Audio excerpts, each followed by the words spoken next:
horehronských slávnostiach Koscov a Hrabačiek sa schádzajú ľudia z celého Slovenska. Spravidla z dedín, ale aj z mesta ľudia, ktorí si prídu iba pozrieť tú atmosféru, lebo sa nám celkom darí ju vytvoriť.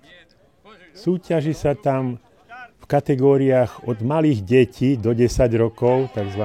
Kategória dadovčata, cez nosičov vody, ženy, muži máme kategórii, hlavná kategória do 60 rokov, potom je do 70 a nad 70.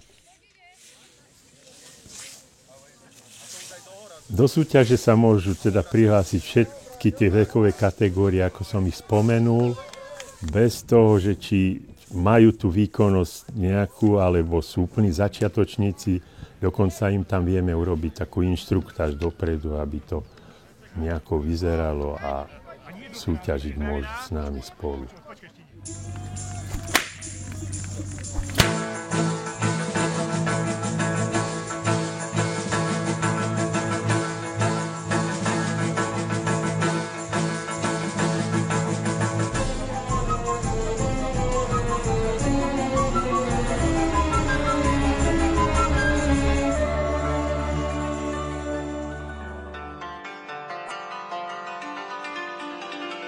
Pozývame všetkých, ktorí majú radi etnokultúru, autentický folklór, ľudové tradície, vôňu pokosenej trávy, krásnu prírodu, krásnych ľudí. Dojdite do Pohorelej 30. júla, neobanujete.